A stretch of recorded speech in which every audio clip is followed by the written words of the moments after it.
So hello friends, welcome back to my channel, and today I'm here with another fresh topic for you that is all about phrasal verbs. So without wasting any time, let's get started. The first phrasal verb that we have is act out. What the meaning of this phrasal verb? Express an emotion in your behavior. This is the right meaning of this phrasal verb. So to express any emotions and any other things in your behavior, that is in the place of this big expression we can just use act out. So let's have an example of this. Their anger is acted out in their antisocial behavior. That means their anger is acted out. It means their anger is acted out in their emotional and in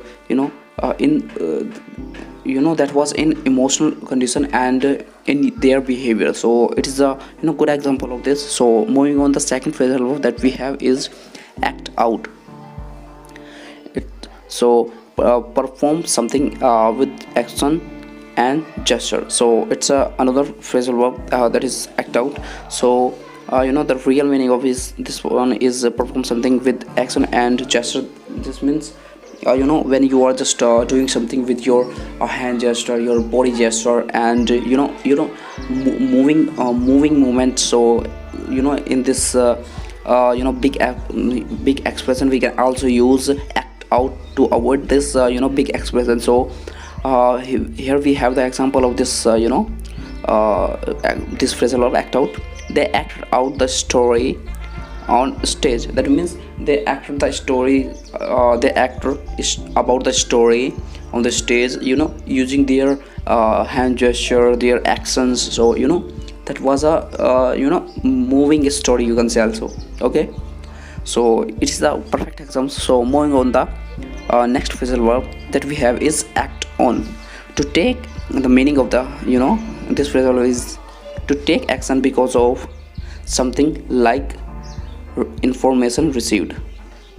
To take action because of something like information received. So what is the real meaning of this is let's have an example of this. The police were acting on a tip from an informer and caught the gang red-handed.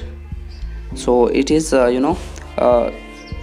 because the police is taking action something because informer told the police about any event, but on that basis police were acting on a tip. Okay, so act on means when someone is giving any information, and it's a good example.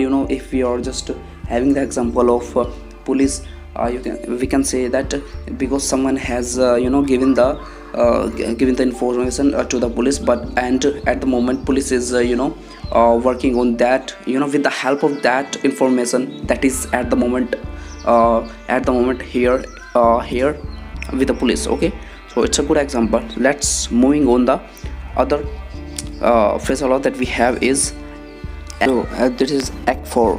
Want something or someone a lot. My parents want something or someone, it's a very high desire, you can say.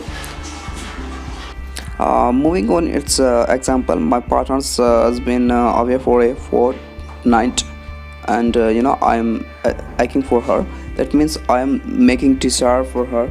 So it's a perfect example. So act for, that means making desires, want something or someone a lot. So moving on, the next phrasal verb that we have is account for. Account for means to explain something. Okay, so we have the example of this. They had to account for all the money that had gone missing. They had to explain, they had to describe, they had to say the things about why that money had gone missing. So it's a very good thing, and it's a very good thing to use this kind of phrasal verb. Account for means to explain.